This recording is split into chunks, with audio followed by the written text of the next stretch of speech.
अपन बात कर रहे थे कि हम सिलिकॉन स्टील क्यों यूज करते हैं, ठीक है ना।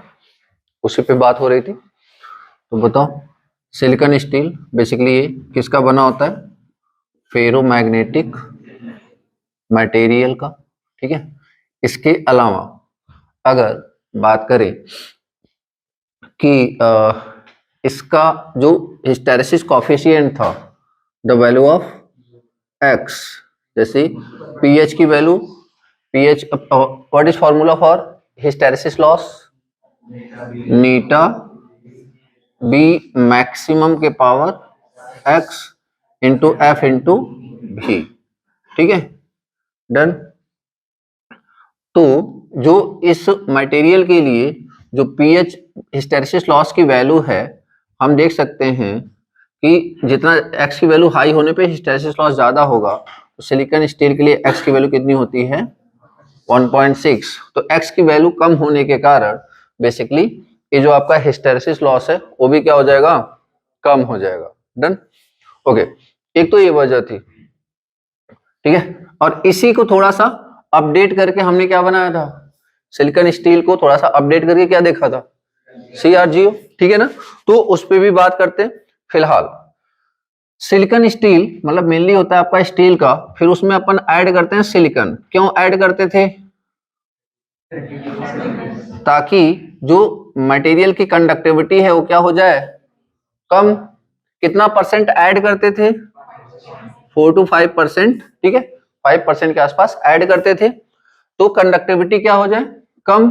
कंडक्टिविटी कम होने से बेसिकली जो एडी करंट है उसकी वैल्यू भी क्या हो जाएगी? कम। और जो हमारा बेसिकली एडी करंट लॉस है वो भी वैल्यू क्या हो जाएगी? कम, ठीक है ना। तो एडी करंट भी हमारा बेसिकली रिड्यूस हो जाता था, एडी करंट मतलब एडी करंट लॉस। तो अब इसके बाद अगर इसके अलावा जैसे अगर सिलिकॉन को ऐड करके हम क्या करते थे? एडी करंट को रिड्यूस करते थे। इसके अलावा अपन क्या करते थे? लेमिनेशन करते थे, मतलब स्लॉट्स में बेसिकली। तो उस पर भी बात हुई थी। वैसे अगर बता दूं लाइक कि अगर आपको जिस तरीके से इसका फॉर्मूला होता है ना, इसका भी एक फॉर्मूला होता है, anyone? K into B K power square into F square into T square, ठीक है। बी मैक्सिमम का square into F square into T square. Clear बात? मतलब क्या हुआ कि यहाँ पे जो एडी करंट लॉस है that is directly proportional to frequency का स्क्वायर और बी का स्क्वायर एंड टी का square. What is T here? Thickness of lamination. मतलब अगर वैसे पूछा जाए कि थिकनेस क्या होनी चाहिए, ज्यादा या कम? कम होना चाहिए। टी की वैल्यू कम होगी तभी एडी करंट लॉस की वैल्यू क्या होगी? कम होगी, ठीक है। यहां तो कोई दिक्कत है? ठीक है, ओके। अब देखो, और कहीं ना कहीं अगर ध्यान से देखो तो दोनों ही लॉसेस किस पे डिपेंड करते हैं? फ्रीक्वेंसी पे, ठीक है, फ्रीक्वेंसी पे। मतलब ये दोनों ही लॉसेस पिक्चर में नहीं आएंगे अगर आपका सप्लाई क्या हो गया? डीसी, ठीक है। अगर सप्लाई हो गया डीसी तो बेसिकली ये लॉसेज आपको नहीं देखने को मिलेंगे। डन, यहां तक कोई दिक्कत है? ओके। तो ये बेसिकली हम बात कर रहे थे कि अपन जो कोर मटेरियल यूज कर रहे हैं उसमें हम क्या क्या चीजें देख रहे हैं, ठीक। ओके, एक पॉइंट और लिख लेना। क्या? Silicon steel is having crystalline structure. Silicon steel is having crystalline structure. अब ये जो है इसको बोल, अभी कल बात हुई थी हमारी कि इसमें जो अलाइनमेंट होना चाहिए वो किसके अलोंग होना चाहिए? along the edges, इसको बोलते हैं along the edges, ठीक है ना, along the edges. The permeability of material, the permeability of material depends on grain orientation, ठीक है, grain orientation. Next point, grain orientation is possible in 3 ways grain orientation is possible in 3 ways fish। ठीक है, 3 तरीके से grain का जो orientation है ये पॉसिबल है। जैसे मैंने बोला था ना कल, लाइक ये जो चेयर है, अब ये चेयर में लाइक कि ओरिएंट चाहे इधर करके ओरिएंटेशन कर सकता हूं, या फिर थोड़ा सा साइड में कर सकता हूं, या फिर पीछे करके भी उसे फिक्स कर सकता हूं, कर तो किधर भी सकता हूं ना। बट ऑब्वियस सी बात है, उस इसमें से एक होगा जो बेस्ट होगा। तो which one is the best? Elongates edges.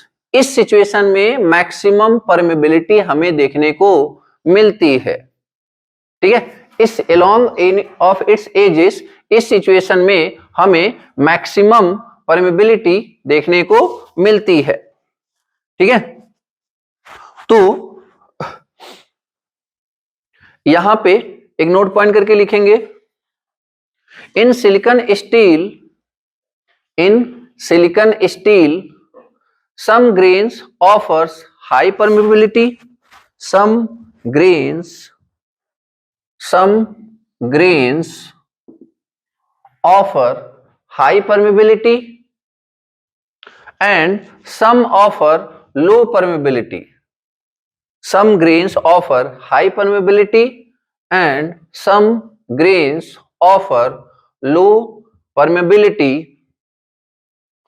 So overall permeability is low. So overall permeability is low for silicon steel. Overall permeability is low for silicon steel. अभी मैं सिलिकॉन स्टील के बारे में बात कर रहा हूं।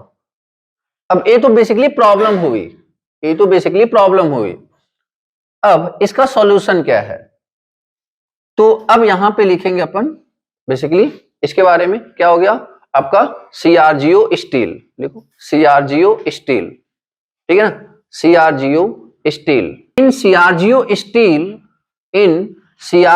Steel all the grains oriented in CrGO steel, all the grains oriented along its edges,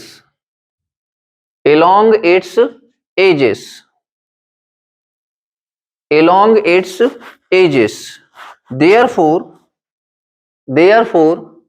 permeability of CrGO steel is very high. Therefore permeability of CrGO steel is very high।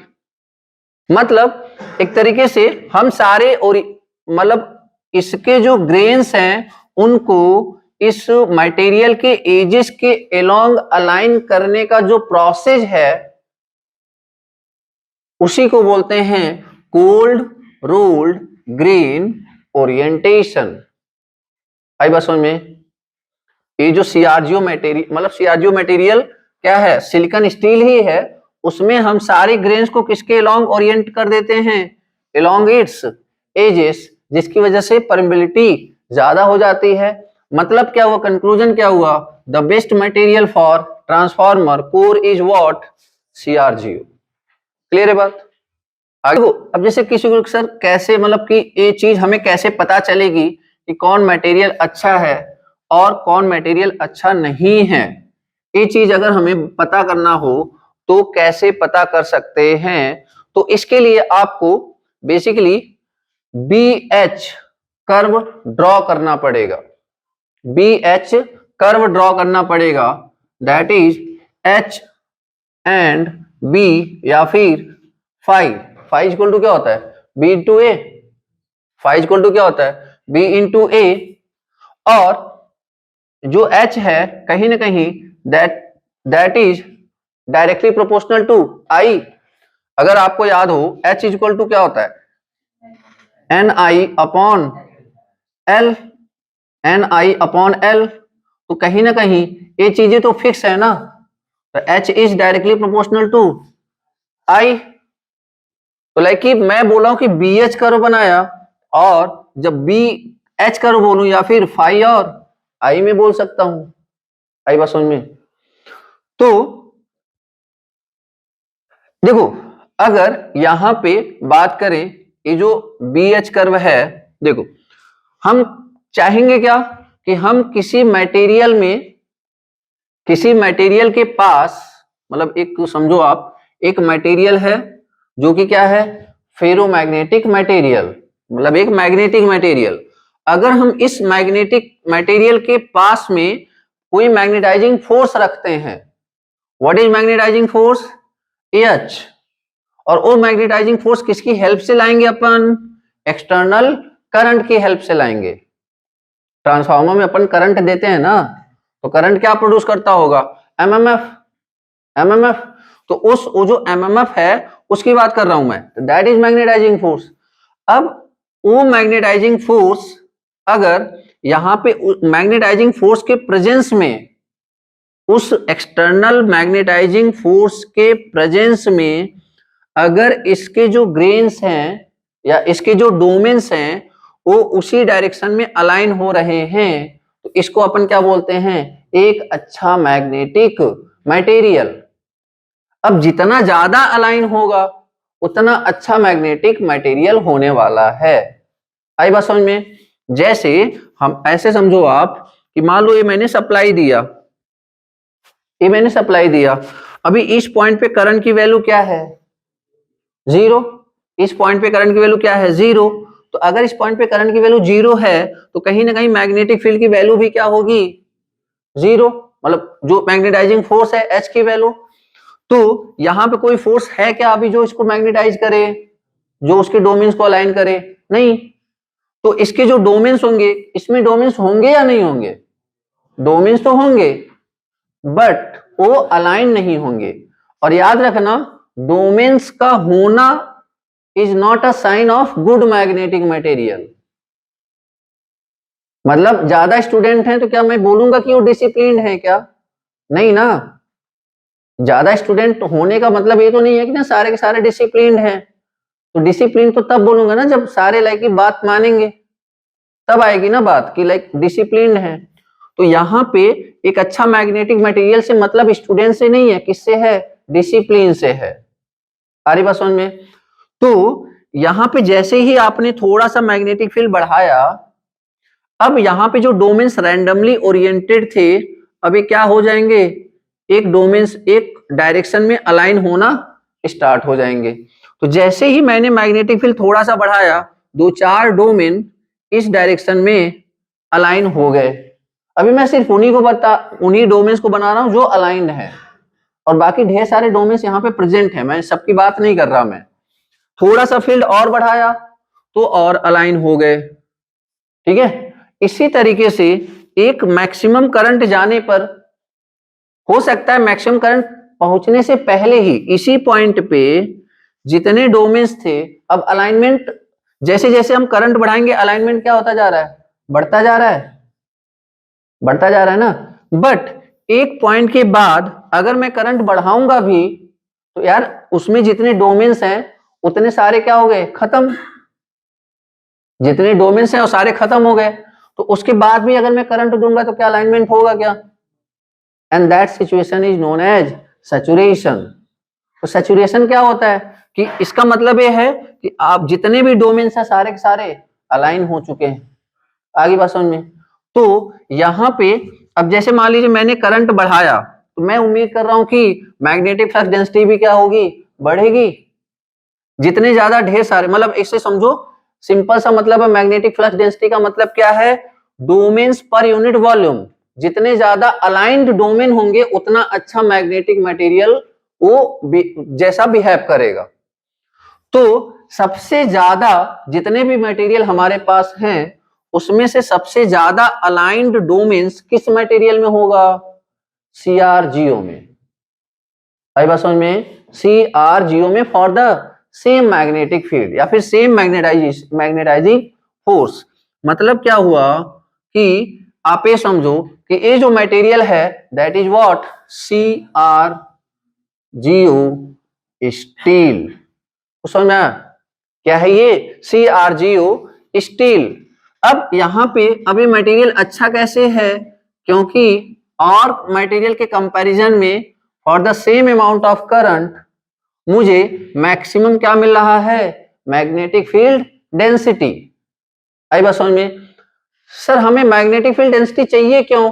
Because E is equal to 4.44 F into N into five. तो magnetic field density या phi रहेगा तभी तो EMF induce होगा ना।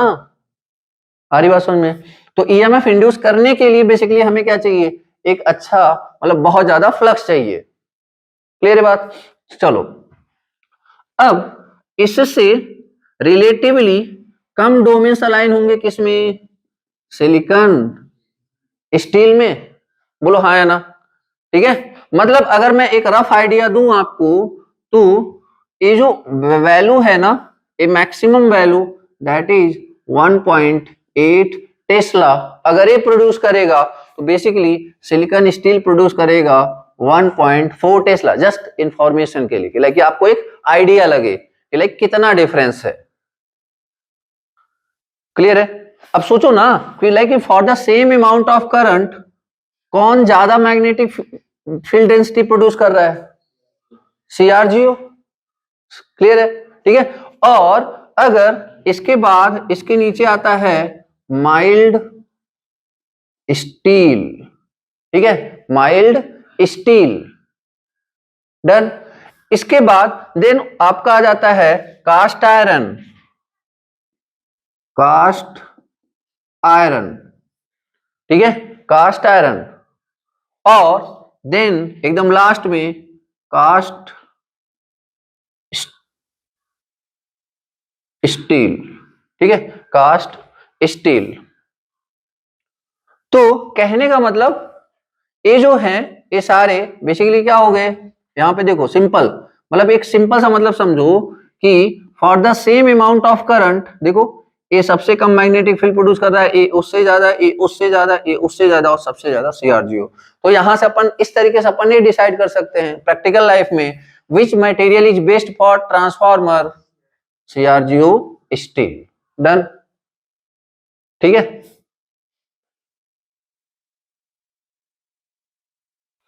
अब question ये होता कि हाई फ्लक्स डेंसिटी लेके करना क्या, लेकिन चलो ठीक है थोड़ा सा कम से काम चला लेंगे, मान लो आपके दिमाग में थोड़ा सा कम से काम चला लेंगे। तो एक बात देखो, E इज इक्वल टू क्या होता है 4.44 F into N into five. तो इंड्यूस्ड ईएमएफ क्या होता है five is equal to what, मतलब induced EMF is directly proportional to five, and five is equal to क्या होता है B इंटू ए। तो अगर मैग्नेटिक फील्ड डेंसिटी ज्यादा है, अगर मैग्नेटिक फील्ड डेंसिटी ज्यादा है तो एरिया क्या हो जाएगा, कम। तो अगर एरिया कम हुआ तो कहीं ना कहीं जो साइज ऑफ ट्रांसफॉर्मर है वो भी क्या हो जाएगा, रिड्यूस हो जाएगा ना। अब जैसे देखो, अब क्वेश्चन कैसे पूछा जाएगा, थ्योरेटिकल क्वेश्चन पूछा जाएगा फॉर द, अगर मुझे सेम रेटिंग का ट्रांसफॉर्मर डिजाइन करना है, सेम रेटिंग का ट्रांसफॉर्मर डिजाइन करना है, एक मैं बना रहा हूं CRGO स्टील की हेल्प से, और एक मैं बना रहा हूं कास्ट आयरन की स्टील की हेल्प से। तो for the same rating of voltage बताओ किसकी साइज ज्यादा होएगी, ऑब्वियसली कास्ट आयरन की। क्यों? क्योंकि उसमें मैग्नेटिक फील्ड डेंसिटी की वैल्यू क्या है, कम, और इंड्यूस्ड ईएमएफ की वैल्यू सेम रखने के लिए हमें एरिया क्या करना पड़ेगा, बढ़ाना पड़ेगा। क्लियर हुआ? तो इस तरीके से कॉन्सेप्चुअल क्वेश्चन यहां से पूछे जा सकते हैं। क्लियर हुई बात? ठीक है, ओके, अभी क्वेश्चन करेंगे। तो इस तरह ये मटेरियल वाइज बेसिकली हमारी बात होगी। डन यार? तो एक एक पॉइंट करके लिख लो ना, with CRGO steel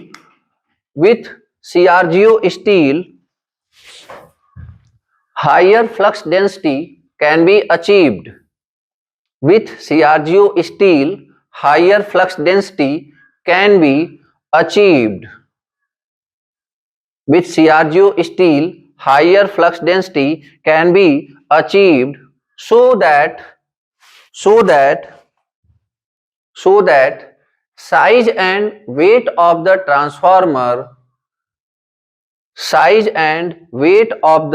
transformer so that size and weight of the transformer can be reduced, बोलो, कोर टाइप और सेल टाइप ट्रांसफार्मर। तो टाइप्स ऑफ ट्रांसफार्मर, तो एक आपका कोर टाइप एंड दूसरा आपका सेल टाइप ट्रांसफार्मर। ठीक है, कोर टाइप ट्रांसफार्मर और सेल टाइप ट्रांसफार्मर। यहां पे सारी बातें समझते हैं, एक बार पहले समझते हैं फिर लिखेंगे, ठीक है ना। एक बार सारा कुछ समझते हैं फिर लिखते हैं। जैसे देखो, अगर ए लो वोल्टेज वाइंडिंग है, ए हाई वोल्टेज वाइंडिंग है, और यहां पे क्या किया गया है, एक ही कोर पे देखो, इसको जो ए वर्टिकल लाइन है ना, इसको पता है क्या बोलते हैं, लिम्स, LIMBS। और ये जो हॉरिजॉन्टल है इसको क्या बोलते हैं, योक।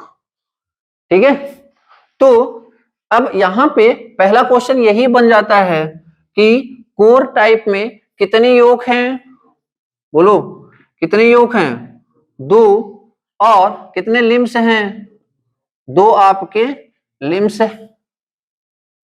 अब यहां पे आ जाएं तो बोलो जरा, कितने, 2 आपके योक हैं एंड 3 क्या हैं, लिम्स।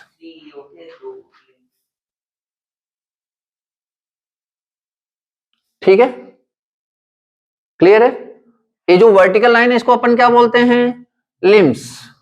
तो कितने हुए, 1 2 3, और इस लाइन को अपन क्या बोल रहे हैं, योक। तो कितने योक हैं, 2।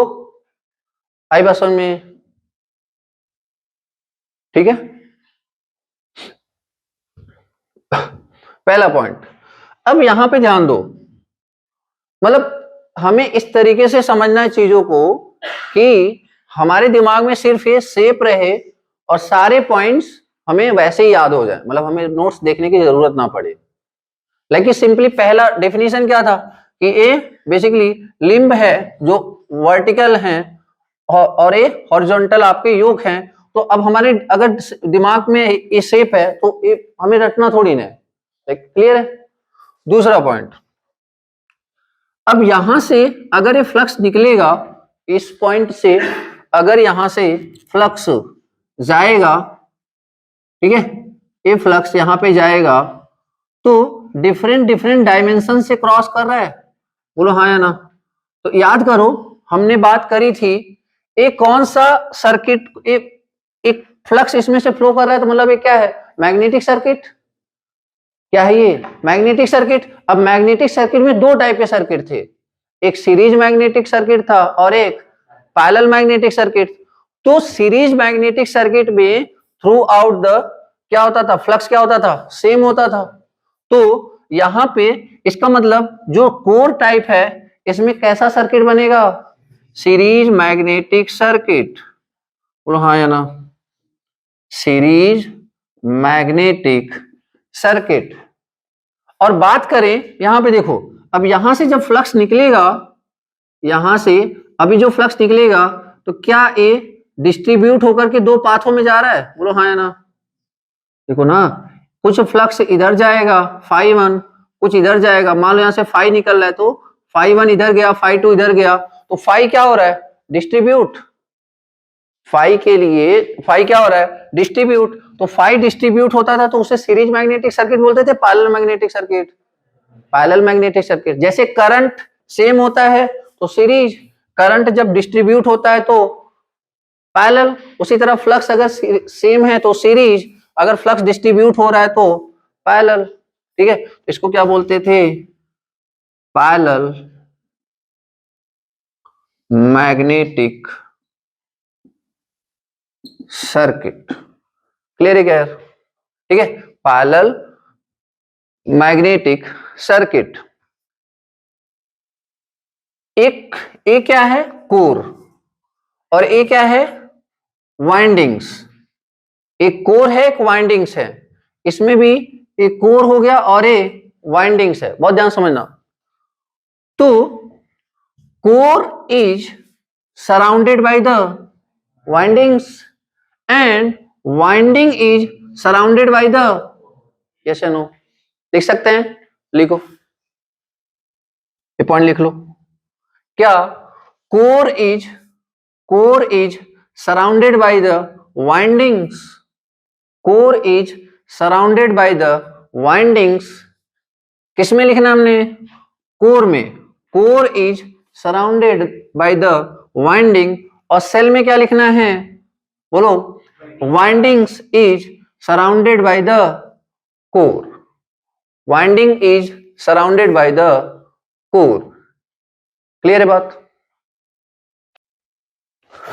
अब यहां पे वाइंडिंग किस पे रखा गया है, आउटर लिम्ब पे या मिडिल लिम्ब पे, आउटर लिम्ब पे, ये पॉइंट लिख लेंगे, winding is placed at the outer limbs, winding is placed at the outer limbs, core में क्या लिखना है, winding is placed at the outer limbs, और यहां पे क्या लिखेंगे, बोलो, winding is placed at the middle limb या central limb, winding is placed at the middle limb या फिर सेंटर लिम्ब्स। अच्छा, लिम्ब्स को और क्या बोलते हैं, लेग्स, ठीक है ना, लिम्ब्स को और क्या बोलते हैं, लेग्स।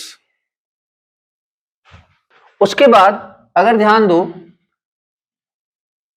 अब यहां पे जैसे ही फ्लक्स आएगा, ये फ्लक्स, जैसे यहां पे करंट आएगा, फ्लक्स रिलीज होगा, और ये फ्लक्स यहां पे जाकर के लिंक करना चाहिए, हम ये उम्मीद कर रहे हैं। अच्छा, ये ऐसा नहीं है, याद रखना, ये एक के ऊपर एक है ना, ये जो low voltage high voltage winding ऐसे दिखा रहा हूं ना, ये बेसिकली क्या है, एक के ऊपर एक होता है। एक्चुअली प्रैक्टिकल में ऐसा नहीं होता, प्रैक्टिकल में हमेशा कैसे होता है, ऐसे होता है। कहने का मतलब, पहले low voltage winding, then high voltage winding, उसकी भी बात करेंगे कि लो वोल्टेज वाइंडिंग को अंदर क्यों रखते हैं और हाई वोल्टेज वाइंडिंग को बाहर क्यों रखते हैं, उस पे भी बात करेंगे। अरे बात समझ में? तो इसका मतलब क्या है, पहले अपन ने कौन सी वाइंडिंग दे दी, लो वोल्टेज वाइंडिंग, उसके ऊपर से हाई वोल्टेज वाइंडिंग, तो अब यहां पे लीकेज ज्यादा होगा या यहां पे लीकेज ज्यादा होगा, इसमें लीकेज ज्यादा होगा, क्योंकि ये तो अलग अलग है। लीकेज होता क्या है, किसी सर्किट का वो फ्लक्स जो कि अपना पाथ तो कंप्लीट कर रहा है, बट जो दूसरे जिससे हम लिंक कराना चाहते हैं उससे लिंक नहीं हो रहा है, that is the leakage.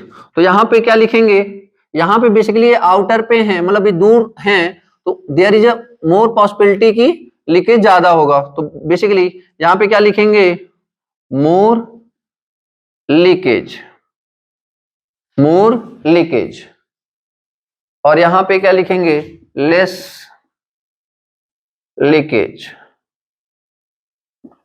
More leakage and less leakage.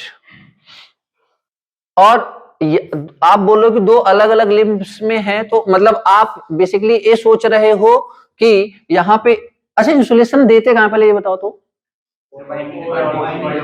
हाँ, कोर और दोनों वाइंडिंग के बीच में भी तो देना है। तो यहां पे between core and winding, between core and winding, यहां पे between core and winding and between windings ना, आ रही बात समझ में? लेकिन कहीं ना कहीं अभी एक्चुअली जो इसमें इंसुलेशन चाहिए होता है सेल टाइप में, इट रिक्वायर मोर इंसुलेशन, ठीक है, it require more insulation and it require less insulation, ठीक है। या फिर आप ऐसे समझो, एक बात ऐसे समझो कि लाइक इसी, जैसे अब कहीं ना कहीं देखो इंसुलेशन किस पे डिपेंड करता है, पहले तो बता दो, वोल्टेज पे। इंसुलेशन किस पे डिपेंड करता है, वोल्टेज पे, मतलब जितना ज्यादा वोल्टेज रहेगा उतना ज्यादा उसके ऊपर स्ट्रेस रहेगा। तो अब एक बात बताओ, इस पे वोल्टेज, लो वोल्टेज का भी स्ट्रेस है और हाई वोल्टेज का भी स्ट्रेस है, मतलब एक ही लिम्स पे बहुत ज्यादा स्ट्रेस हो रखा है। और यहां पे क्या है, डिस्ट्रीब्यूटेड है, स्ट्रेस क्या है, डिस्ट्रीब्यूटेड है, समझ में आया नहीं? तो इसलिए यहां पे इंसुलेशन, अब स्ट्रेस कम तो ऑब्वियस सी बात है इंसुलेशन कम, और स्ट्रेस ज्यादा तो इंसुलेशन ज्यादा। स्ट्रेस मतलब समझ रहे हो नहीं? अब जहां पे हमें पता है कि यहाँ पे डैमेज होने के चांसेस ज्यादा हैं, तो वहां पे हमें ज्यादा प्रोटेक्शन रखना पड़ेगा ना। प्रोटेक्शन का मतलब यहाँ पे क्या है, इंसुलेशन। आई बात समझ में? तो यहाँ पे बेसिकली लेस इंसुलेशन, यहाँ पे मोर इंसुलेशन। क्लियर है क्या ये बात? ठीक है, खैर आगे बढ़ते हैं। तो अब अगर मुझे पता है कि इसमें इंसुलेशन की रिक्वायरमेंट कम है और इसमें इंसुलेशन की रिक्वायरमेंट ज्यादा है, तो बताओ कि हाई वोल्टेज के लिए अपन कौन सा प्रीफर करेंगे? हाई वोल्टेज के लिए अपन कौन सा प्रेफर करेंगे? कोर टाइप ना, क्योंकि अब जो इंसुलेशन है, अगर मैं बोलूं कि मैं, आप ऐसे समझो कि 100 मान लो ऐसे 10 केबी का बनाना है, अगर फॉर द सेम रेटिंग कौन ज्यादा इंसुलेशन मांगेगा? सेल ना, ये ज्यादा इंसुलेशन मांगेगा। तो इसका मतलब क्या हुआ कि मैं किसको प्रेफर करूंगा? कोर को ना। समझ में आया नहीं? अगर मुझे पता है कि इंसुलेशन ज्यादा मांगे तो मैं इसके साथ क्यों जाना चाहूंगा? जो इंसुलेशन कम मांगेगा उसके साथ जाना चाहूंगा, क्योंकि पैसे भी तो लगेंगे ना इंसुलेशन लगाने में। ठीक है, तो यहां पे अपन क्या लिख सकते हैं, इट इज यूज्ड, इट, या फिर it has high voltage rating, it has high voltage rating, it has high voltage rating.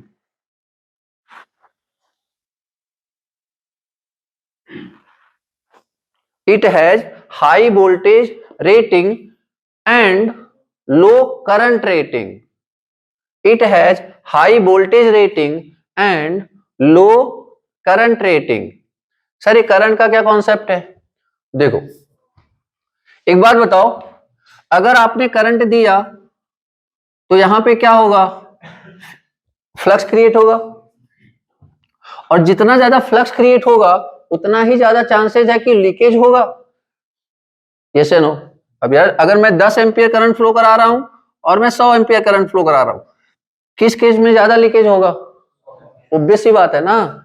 तो अगर मैं यहां पे, अगर इसका मतलब क्या हुआ, मुझे ये पता है कि इसमें लीकेज ज्यादा होगा, क्यों? क्योंकि वाइंडिंग्स दूर दूर प्लेस्ड हैं, तो कम, मतलब कम चांसेस है कि इसका फ्लक्स इससे जाकर के लिंक होगा।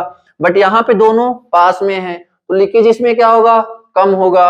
और जो यहाँ पे पहली बात हो चुकी है, मोर लीकेज, और leakage is directly proportional to current. तो जब हमें पता है कि इसमें लीकेज ज्यादा होगा, तो मैं करंट ज्यादा दे करके बेसिकली अपनी प्रॉब्लम बढ़ाऊंगा ना फिर। तो एस का मतलब क्या हुआ, कोर टाइप में हमें हाई करंट यूज करना चाहिए, लो करंट? लो करंट। क्लियर हुआ? तो कोर टाइप में अपन क्या यूज करते हैं, मतलब use for high voltage rating and low current rating. और जस्ट अपोजिट इसका यहां इधर हो जाएगा, क्या बोलो? Shell type is use for low voltage rating and high current rating. Clear हुआ? हाई करंट क्यों? क्योंकि मुझे पता है लीकेज कम होगा, लीकेज कम होगा तो करंट बढ़ाते हैं, कोई दिक्कत नहीं है। क्लियर है क्या यार? यहां पे बात करें, जैसे अब मान लीजिए फ्लक्स जो क्रिएट होगा, एमएमएफ क्रिएट होगा कहीं ना कहीं, मतलब अगर मैं बात करूं एमएमएफ की, एमएमएफ क्या होता है, एन इंटू आई, एन इंटू आई। अब अगर आप ध्यान दो कि आपको पता है कि एमएमएफ का ही कुछ पोर्शन क्या हो जाता है, लीकेज हो जाता है। एमएमएफ का ही कुछ पोर्शन क्या हो जाता है, लीकेज हो जाता है।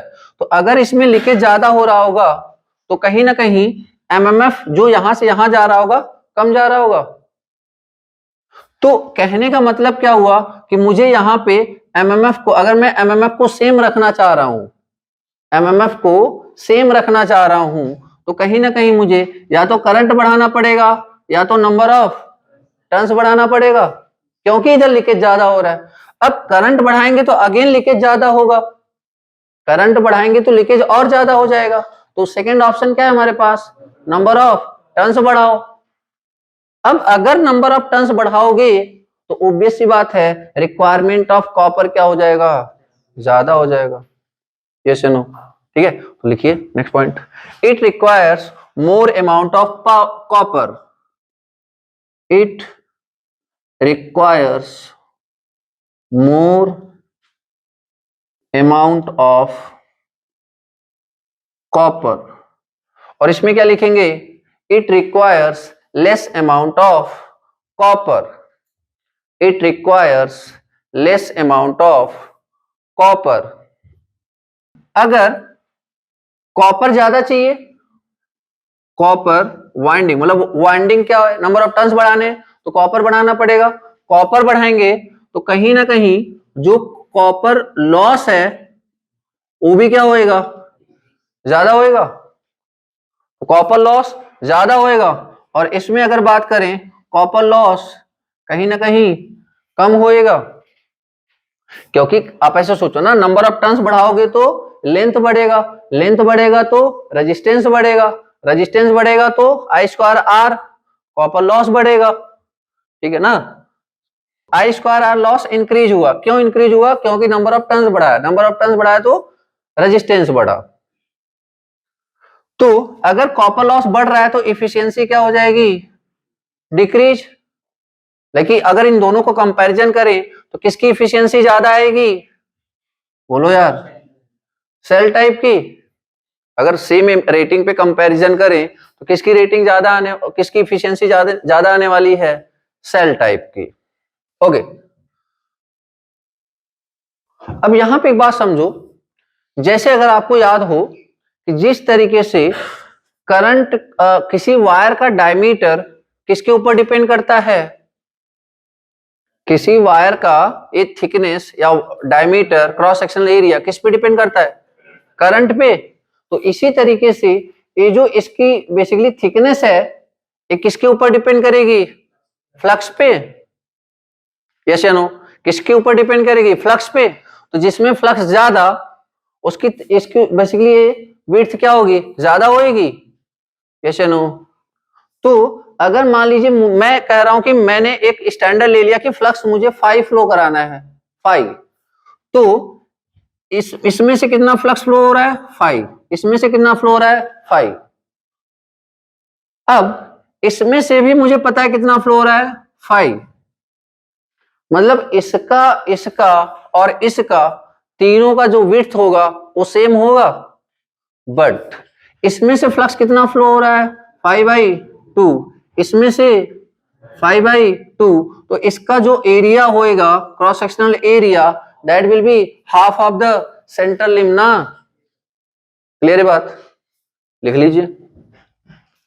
यहां पे क्या लिखेंगे, both the limbs have equal cross sectional area, both the limbs have, किसमें लिख रहे हो, कोर टाइप में, both the limbs have equal cross sectional area, both the limbs have equal cross sectional area, outer limbs have 50% area of inner middle limb, outer limbs have 50% area of central limb या middle limb.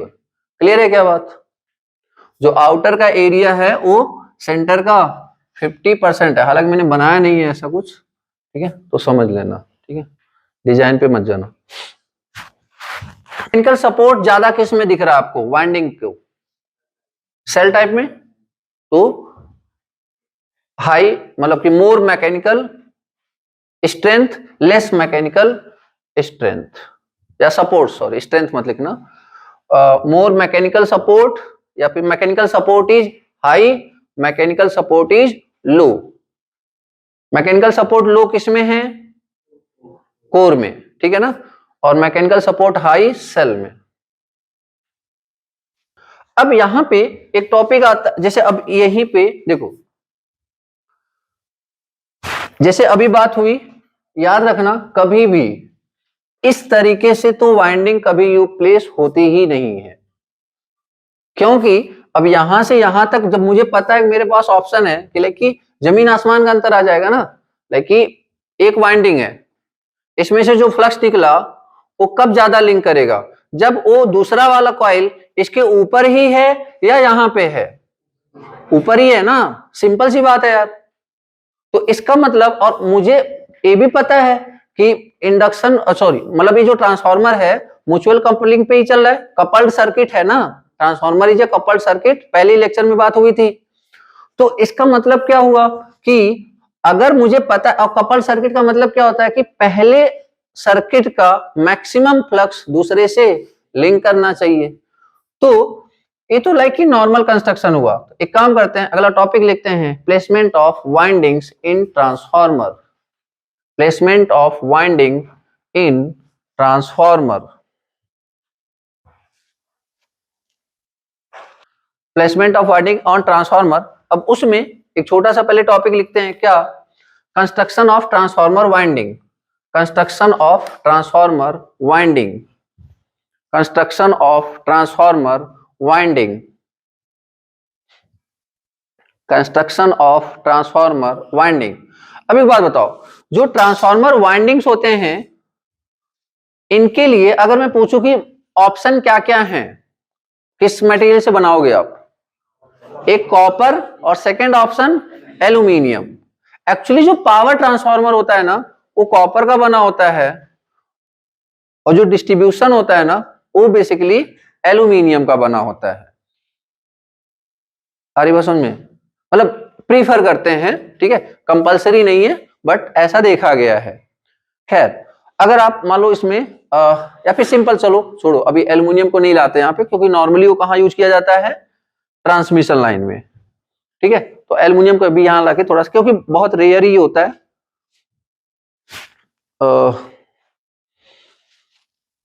फिलहाल तो एक line लिख लो, क्या, तो transformer winding is made up of either copper or aluminium. Transformer winding is made up of either copper or aluminium. Transformer winding is made up of either copper or aluminium. अच्छा, उसके बाद जो winding होती है ना, कभी भी याद रखना सॉलिड नहीं बनाया जाता है। जो वाइंडिंग्स हैं वो कभी भी सॉलिड नहीं बनाया जाता है। What is meaning of solid winding, like एक सिंगल स्ट्रैंड, एक सिंगल स्ट्रैंड। तो सॉलिड के अलावा फिर हमारे पास ऑप्शन क्या है, स्ट्रैंडेड। एक होता है सॉलिड वाइंडिंग और एक होता है स्ट्रैंडेड वाइंडिंग्स, ठीक है, एक सॉलिड वाइंडिंग और एक स्ट्रैंडेड वाइंडिंग्स। अब इसमें क्या डिफरेंस है, देखो,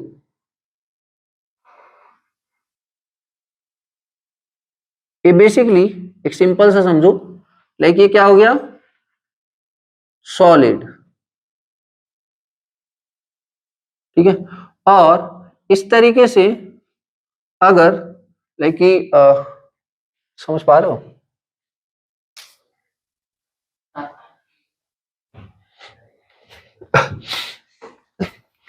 ये क्या है, सॉलिड, और ये क्या है, बस यही है, समझ में, लाइक ढेर सारे हैं तो दैट इज स्ट्रैंडेड, अगर एक अकेला है तो सॉलिड, ठीक है। तो हम कौन सा प्रीफर करते हैं, स्ट्रैंडेड, क्यों,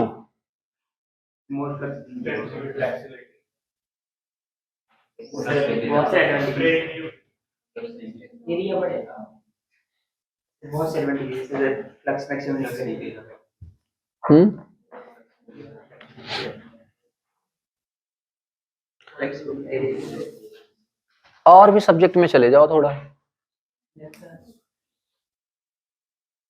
स्किन इफेक्ट याद है, याद करो, पावर सिस्टम में पढ़ाया गया था, क्या था, जो एक्चुअली करंट होता है वो आउटर सर्किट से फ्लो करता है, तो वो किस में ज्यादा होता था, याद आया, तो इसलिए सॉलिड यूज नहीं करते। स्किन इफेक्ट पढ़ा था ना हमने, तो स्किन इफेक्ट मैक्सिमम किस में होता था? सॉलिड में। क्योंकि एक्चुअली जो स्किन इफेक्ट होता है ना, एक रफ सा आइडिया बता दूं, skin effect is directly proportional to square of the diameter, square of the diameter.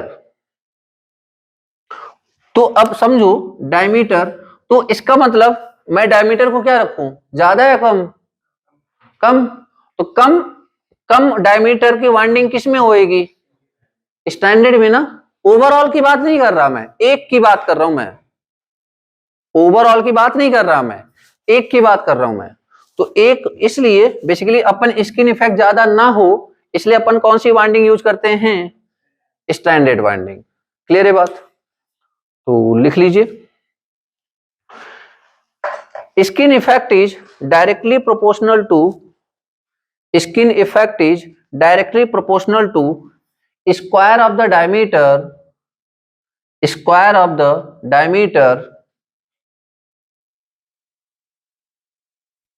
So we prefer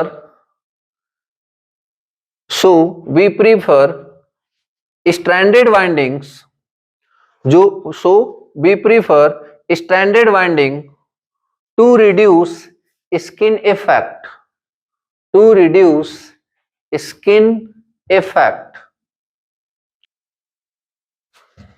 जिसको स्किन इफेक्ट के बारे में कुछ नहीं आइडिया लग रहा हो उनको मैं बता दूं कि अगर कोई कंडक्टर है, सॉलिड कंडक्टर, तो बेसिकली पूरा का पूरा करंट अगर आउटर सरफेस से फ्लो हो रहा है, पूरा का पूरा करंट अगर आउटर सरफेस पे फ्लो हो रहा है तो इसको क्या बोलते हैं?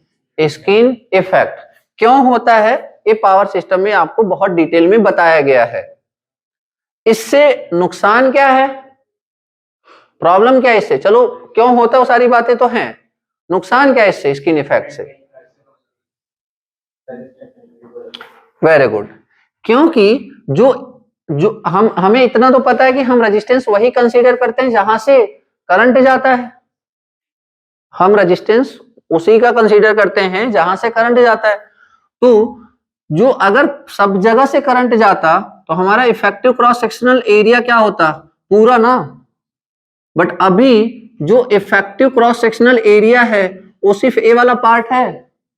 तो इसका मतलब cross sectional area due to skin effect basically क्या हुआ? इंक्रीज या डिक्रीज? डिक्रीज ना।